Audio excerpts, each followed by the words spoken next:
Bago natin simulan ang ating video, nais ko munang magbigay ng taos-pusong pasasalamat sa inyong walang sawang pagsuporta at pagmamahal sa ating YouTube channel. Ang inyong patuloy na pagtangkilik at tiwala ay nagiging inspirasyon para sa amin upang patuloy na maghatid ng mga dekalidad na content. Salamat sa pagiging bahagi ng ating journey, at dahil sa inyo, patuloy tayong magtatagumpay. Saglit na tiningnan ni Jeyu ang kausap niya. Pagkatapos, agad niyang nilunok ang lahat ng pagkain sa harap niya, isang mabilis at halos desperadong lunok, parang may hinahabol na oras. Itinaas niya ang isang kamay. Sandali lang, may gagawin lang ako saglit. Bahagyang napataas ang kilay ni Lud habang nakatingin sa kanya. Parang ang dami mong ginagawa, sagot nito. Ngunit bigla namang napatigil si Jeyu. Sa isang iglap, may pumasok na ideya sa isip niya, isang pagkakataon na hindi niya dapat palampasin. Wala pa naman akong klase, bulong niya sa sarili habang nakatitig sa screen sa harap niya. Wala akong mapaglalaanan ng lahat ng karanasang ito. At kung uupo lang ako rito, mawawala rin ang lahat sa loob ng isang buwan. Sandaling lumipas ang katahimikan. Kung ganoon, aalis na ako, sabi ni Lud bago tumalikod. Ngunit bago pa ito tuluyang makalayo, 3 buwan. Agad na nagsalita ang bida. Sa tingin ko, sapat na ang 3 buwan. Bahagyang natawa si Lud matapos marinig iyon. 3 buwan, sabi niya habang may halong amusement ang boses. Sa tingin ko, parang 3 taon na iyon. Lumipas ang ilang oras. Ngayon ay naglalakad sina Jeyu at Lud sa loob ng isang malalim na kagubatan. Ang hangin ay malamig at ang paligid ay tahimik, tanging ang kaluskos ng mga dahon at ang tunog ng kanilang mga hakbang ang maririnig. Unahin muna natin ang mga bagay-bagay, nakangiting sabi ni Lud. Huminto siya sandali at itinuro ang mas masukal na bahagi ng kagubatan. Pumunta ka sa loob ng gubat at magtago kung saan mo gusto. Napahinto sa paglalakad ang bida nang marinig iyon. Bibigyan kita ng 30 minutong pahinga, patuloy ni Lud habang nakatingin kay Jeyu, pagkatapos, susunod na ako sayo. Isa ba itong uri ng kasanayan sa pagsubaybay ng mga hunter kapag naghahanap sila ng halimaw? Naisip ng bida, habang pinoproseso niya ang sitwasyon, napansin niya kung gaano kabilis kumilos si Lud sa pagdedesisyon. Mas mabilis itong gumagalaw kaysa sa inaakala ko. Agad na nagsimulang tumakbo ang bida patungo sa kailaliman ng kagubatan upang maghanap ng pagtataguan. Habang mabilis ang kanyang mga hakbang, isang bahagyang ngiti ang lumitaw sa kanyang mukha. Minamaliit niya ako. Sa kanyang isipan, malinaw ang kumpiyansa. Mas maraming beses ko nang na-explore ang kagubatang ito kaysa sa kaya kong bilangin. Patuloy siyang tumatakbo sa pagitan ng mga puno, mabilis at magaan ang galaw ng kanyang katawan. Habang hinahawi niya ang mga sanga sa kanyang dinadaanan, muling sumagi sa isip niya ang isang bagay, kilalang-kilala ko ang lugar na ito, sa loob at labas. Ang kagubatang ito ay hindi basta-basta. May mga makakapal na punong kahoy na kayang guluhin kahit ang pinakasanay na tao, na para bang sinasadya nitong iligaw ang sinumang pumasok. Mayroon ding mga kabuteng naglalabas ng nakal-alasong spore, na dahan-daang inaanod ng hangin sa paligid. At hindi lamang iyon. Mayroon ding mga mababangas na hayop na sinasabing mas mapanganib pa kaysa sa mga witch na kinatatakutan ng mga mangangaso. Ngunit para sa kanya, lahat ng iyon ay pamilyar na. Napag-isipan ko na ang lahat. Habang tumatakbo, lalo pang lumawak ang kanyang ngiti. Dahil sa pulang prutas ng dragon, ibang-iba na ang antas ng katawan ko ngayon. Ramdam niya ang pagbabago sa bawat galaw ng kanyang katawan habang patuloy siyang sumusulong sa kagubatan. Hindi magiging madali ang paghahanap sa akin. May bahagyang inis sa boses ng bida habang bulong niya iyon sa sarili. Sigurado siya sa kanyang plano. Sigurado siya sa kanyang pagtatago. Ngunit makalipas lamang ang ilang minuto, unti-unting napawi ang kumpiyansa sa kanyang mukha. At saka, biglang may lumitaw sa kanyang harapan. Si Lud, para bang matagal na itong naroon. 50 puntos. Nakatingin si Lud sa kanya na may nakangising. Ekspresyon. Marami ka pang kailangang matutunan, dagdag niya ng kalmado. Bahagya siyang napailing bago muling nagsalita. Pero bibigyan kita ng 10 dagdag na puntos, para sa kung gaano kahirap ang iyong pagtatrabaho. Nanlaki ang mga mata ng bida. Halos hindi siya makapaniwala. Paano niya ako nahanap? Hindi man lang niya naramdaman ang paglapit nito. Napansin iyon ni Lud at bahagyang natawa. Matagal na akong hindi nakakakita ng ganitong ka-curious na ekspresyon. May halong amusement ang kanyang boses habang tinitingnan ang reaksyon ng bida. Pagkatapos ay muli siyang ngumiti, isang ngiting tila may halong nostalgia. Matagal na rin, sabi niya ng marahan, mula nang huli akong magkaroon ng taong karapat-dapat turuan. Tahimik na tumalikod ang bida. May bahagyang pamumula sa kanyang mukha habang naglalakad palayo, halatang napahiya sa nangyari. Sa likuran niya, natawa lamang si Lud habang pinagmamasdan ang reaksyon nito. Hidden Quest, Hunter's Initiation, Complete New Quest Available, Hunter's Trial Class Unlocked, Monster Hunter. Bawat araw ang lumipas habang ginagawa ng bida ang training sa ilalim ni Lud. Isa-isang lumabas ang screen sa harap ng bida bawat araw.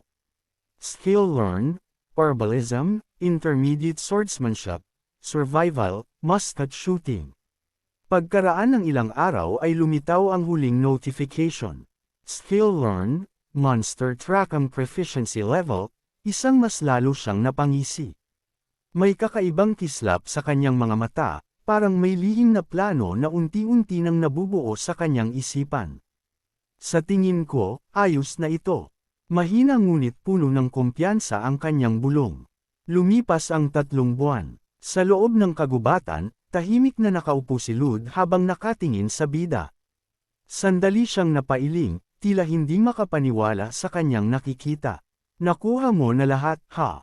May halong paghanga ang kanyang boses. Kitang-kita sa kanyang ekspresyon na talagang na-impress siya. Sa tingin ko, hindi ka naniniwala. Bahagyang ngumiti ang bida habang nakatingin kay Lud. Pagkatapos ay bahagya siyang lumapit at inaya ito. Sige, magtago ka, Lud. Hahanapin kita. May kumpiyansa sa kanyang boses, at ang ngiti sa kanyang mukha ay tila may halong hamon. Napangiti si Lud habang nakatingin sa kanya. Gusto ko ang kumpiyansa mo. Tinapik niya ang balikat ng bida bago muling nagsalita. Sige, makikipaglaro ako sayo. Sandali siyang tumigil, saka bahagyang ngumisi. Pero kung hindi mo ako mahanap sa loob ng 1 oras, ikaw ang magluluto ng hapunan mamayang gabi. May halong panunukso ang kanyang boses. Siyempre naman, Lud, agad na sagot ng bida, walang kahit anong pag-aalinlangan. Tumango si Lud. Pagkatapos ay tumalikod at agad na naglakad palayo. Habang papalayo siya, ibinato niya ang isang huling salita sa bida. Ipakita mo sa akin kung ano talaga ang meron ka. Naiwan ang bida sa kanyang kinatatayuan. At sa kanyang mukha, isang nakangising ekspresyon, tila may lihim na plano na naghihintay lamang na maisakatuparan. Makalipas ang ilang minuto, sa loob ng kagubatan, makikita si Lud na mabilis na umaakyat sa isang mabatong bahagi ng bangin. Magaan ang kanyang galaw habang umaakyat sa matatarik na bato. Habang ginagawa iyon, napatawa siya ng mahina. Hindi ko inaasahan, sabi niya habang nakatingin sa malayong kagubatan, na makakakilala ako ng taong ganito pagkatapos ng napakatagal kong nabuhay. May kakaibang saya sa kanyang boses, parang isang matagal nang natutulog na interes ang muling nagising. Hindi ko dapat sirain ang tiwala niya ng ganito kaga, mahinang bulong ni Lud sa sarili habang kumakapa sa mga bato sa gilid ng bangin. Maingat siyang gumagalaw, sinusuri ang bawat posibleng lugar na maaaring pagtaguan. Kung magtatago ako malapit sa bangin na iyon, mahahanap niya ako sa loob ng 1 oras. May kumpiyansa sa kanyang boses habang sinasabi iyon. Ngunit may isang bagay na hindi niya napansin. May taong sumusunod sa kanya, sa kanyang likuran. At bago pa siya tuluyang makagalaw, biglang may humila sa kanyang binti. Napahinto si Lud sa pagsasalita. Agad siyang napalingon pababa, at doon niya nakita kung sino ang may gawa nito. Peekaboo. Nakatingala ang bida habang hawak ang kanyang binti, may nakangising ekspresyon sa mukha. Nagpatuloy ang kanilang laro, ngunit sa bawat pagkakataon, patuloy na nahuhuli ni Jeyu si Lud. Kahit magtago ito sa likod ng makakapal na puno, kahit sa malawak na damuhan, kahit sa mga lugar na halos imposibleng makita ang bakas ng isang tao, palaging natatagpuan ni Jeyu ang kanyang kinaroroonan. Hindi makapaniwala si Lud. 3 buwan lamang, 3 buwan pa lamang mula nang magsimula ang kanilang pagsasanay, ngunit natutunan na ng batang iyon ang mga kasanayang iyon. Ang skill na iyon, inabot siya ng 5 taon bago niya tuluyang naunawaan ang ganitong antas ng pagsubaybay. At ngayon, kahit sa tuktok ng puno, nagagawa pa rin siyang mahanap ni Jeyu. Sa wakas, naglakad si Lud papasok sa isang madilim na kuweba. Nagpasya siyang doon magtago mula kay Jeyu. Maingat ang bawat hakbang niya habang tumatapakan ang mga bato sa loob. Sinisiguro niyang walang ingay na lalabas mula sa kanyang galaw. Siguradong hindi siya aabot sa ganito kalayo, nakatingin siya sa kailaliman ng kuweba habang nakangiti. Ngunit bigla, nawala ang ngiti sa kanyang mukha. May narinig siya, isang kakaibang tunog mula sa dilim ng kuweba. At sa sandaling iyon, biglang nakaramdam si Lud ng pangamba. Isang natutulog na ibon ng impyerno. Napatigil si Lud nang makita iyon. Nanlaki ang kanyang mga mata habang unti-unting napuno ng takot ang kanyang mukha. Delikado ito, bulong niya sa sarili. Sa mismong sandaling iyon, may boses na biglang nagsalita sa kanyang likuran. Guardian of Humanity, Tip number 1. May bahagyang ngiti sa boses ng nagsalita. Napatalon halos si Lud sa gulat nang biglang may humawak sa kanyang balikat. Paglingon niya, naroon ang bida. Kapag nilalamig ang isang hellhound, walang makakagising dito, kahit lindol pa. Nakatingin ang bida sa natutulog na nilalang habang nakangisi, tila hindi man lang nababahala sa presensya ng halimaw.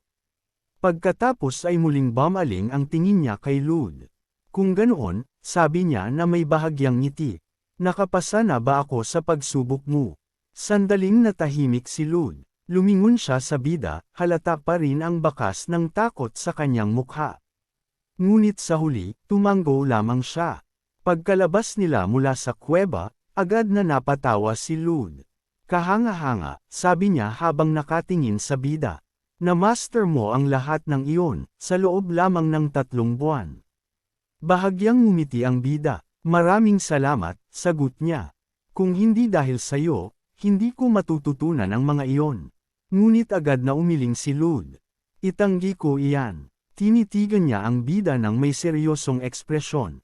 Ikaw ang gumawa niyon. Bahagya siyang ngumiti. Dahil mayroon kang talento. Sa loob lamang ng 3 buwan, ang rage skill ng bida ay nag-level up ng 5 beses. Isang bagay na kahit para sa mga bihasang mangangaso ay halos imposibleng mangyari. Hindi ko sana magagawa ito kung wala ka.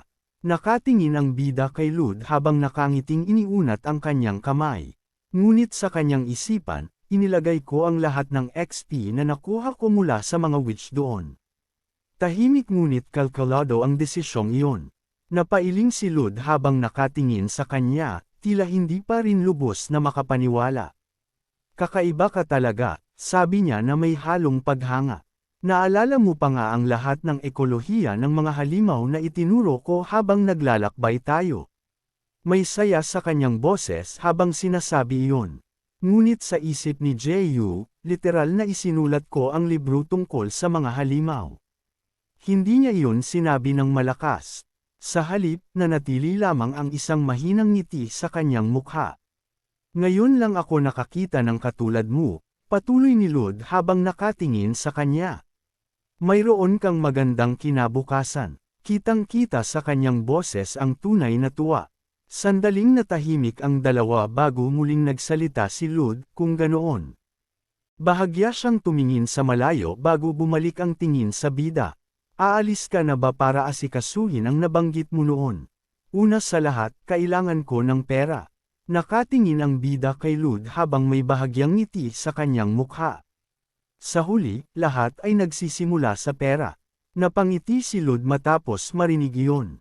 Kung ganoon, perpektong tiyempo. Mayroon akong matalik na kaibigan na nagtatrabaho bilang isang mersenaryo. Saglit siyang tumingin sa bida bago nagpatuloy.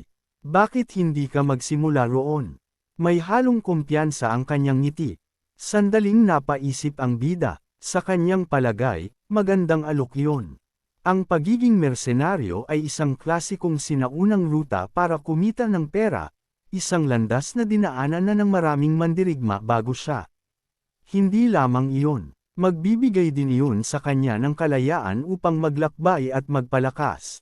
At kung suswertehin ako, naisip niya, baka makasalubong ko pa ang mga guardians. Unti-unting bumalik ang ngiti sa kanyang mukha. Sige, sabi niya sa wakas. Mukhang maganda nga iyan. Iniunat niya ang kanyang kamay kay Lud. Nagulat si Lud sa bilis ng kanyang desisyon. Ngunit makalipas ang isang sandali, napangiti rin siya. Tila natuwa siya sa kumpiyansa ng batang nasa harap niya. Kunin mo ito. Iniabot ni Lud ang isang gintong medalya habang nakatingin sa bida. Ang mercenary badge na ginamit ko noon. Kuninang ng bahagya ang medalya sa liwanag habang inilalahad niya ito. Makikilala agad ito ng kaibigan ko, dagdag pa niya. Tinanggap iyon ng bida at pinagmasdan sandali ang medalya sa kanyang kamay. Good luck, Ballerstedt. May bahagyang ngiti sa mukha ni Lud habang sinasabi iyon. Natuwa ang bida at agad na nagpasalamat. Habang naglalakad sila ni Lud, tahimik na napaisip si Ju. Magaling, natalo ko ang mga witch, at nakakuha pa ako ng class. Isang magandang simula. Tiningnan niya muli ang medalya sa kanyang kamay. Kung ganito kabilas ang takbo ng lahat, bulong niya. Maaaring maabot ko ang masayang wakas. Ngunit bigla, napahinto siya sa paglalakad. May naalala siya. Unti-unti niyang itinuon ang kanyang tingin sa medalyang hawak niya. At sa kanyang isip, bumalik ang isang alaala, ang mga salitang sinabi ni Aquila. Baka mayroong clue para sa tunay na ending. Tiningnan niya ang screen sa harap niya. Sandali siyang nag-atubili. Sinubukan niyang mag-log out, isang reflex na parang galing pa sa dati niyang mundo. Ngunit agad niyang naalala ang katotohanan. Ang larong ito ay totoo. At sa mundong ito, maaari siyang mamatay anumang oras kapag nagkamali siya. Sandaling sumikip ang kanyang dibdib. Ngunit hindi niya hinayaang lamunin siya ng takot. Mahigpit niyang sinampal ang sarili niyang pisngi, sapat lang upang maalis ang anumang pag-aalinlangan na gumugulo sa kanyang isipan. Hindi ngayon, mahina niyang bulong. Pagkatapos ay muling nagsimula siyang maglakad. Habang nagpapatuloy siya sa kanyang landas, napansin niyang magkahiwalay na ang direksyon nila ni Lud. Sa puntong iyon, alam niyang magkaiba na ang kanilang tatahaking landas. Sa kanyang isipan, muling umalangaw ang isang pangalan. Aquila. Matapang niyang isinumpa sa sarili, tatapusin niya ang larong ito. Kahit anumang kapalit pa ang kailangan niyang bayaran. Biglang lumitaw muli ang isang quest notification sa kanyang screen. New quest available mercenary enlistment. Isang bagong landas ang nagbukas para sa kanya. Sa kabilang panig, isang babae ang tahimik na nanunood. Siya si Aquila, ang mismong taong nagdala kay Ju sa mundong ito ng laro. Habang pinagmamasdan niya ang nangyayari, hindi niya mapigil ang matawa. Hindi pa rin ako makapaniwala, sabi niya sa pagitan ng pagtawa, na natalo niya ang mga witch sa ganoong paraan. Napailing siya habang patuloy na tumatawa. Nakakatawa talaga si Ju. Halos, mapaluhan na siya sa kakatawa habang naaalala ang ginawa ng bida. Sa wakas, unti-unting kumalma ang kanyang pagtawa. At ngayon, bulong niya habang nakatingin sa lumulutang na imahe sa harap niya. Sa tingin ko tama lang ang ginawa ko na bantayan siya. Ngunit bago pa siya makapagsalita muli, may isang panauhin na biglang dumating. Isang presensyang tahimik ngunit makapangyarihan. Siya na ba iyon? Tanong ng bagong dating habang nakatingin sa parehong tanawin na pinagmamasdan ni Aquila. Mukhang, hindi siya ordinaryong tao. Bahagyang natawa si Aquila matapos marinig iyon. Pagkatapos ay mapanuksong tumingin sa kanya. Type mo ba si Ju, Valpuruna? Lumapit ang bagong dating, si Valpuruna, hanggang sa tumabi kay Aquila. Ngunit agad siyang napailing. May bahagyang inis sa kanyang boses. Hindi ko tinitingnan ng ganoon ang mga taong pinuprotektahan ko. Mariin niyang tinanggihan ang biro ni Aquila.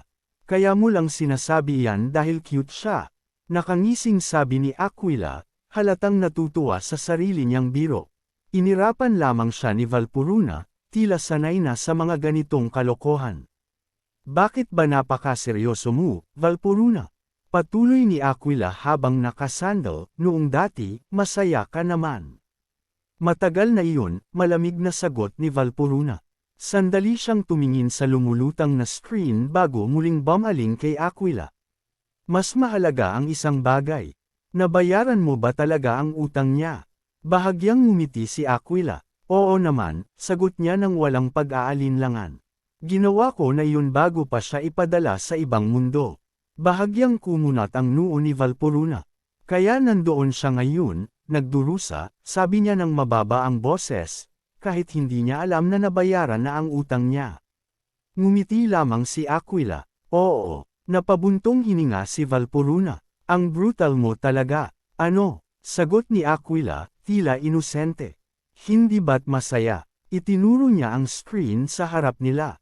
Tingnan mo siya. Sa screen, makikita si Jeyu na patuloy na naglalakad sa kanyang landas. Puno siya ng buhay. Tahimik na pinagmamasdan ni Aquila ang bida habang nagsasalita. Naniniwala akong talagang malisyoso ka, sabi ni Valpuruna. Maraming salamat sa komplemento. Ngumiti si Aquila, tila lalo pang natuwa sa sinabi. Sandaling natahimik si Valpuruna bago muling nagsalita. Parte ba siya ng plano mo?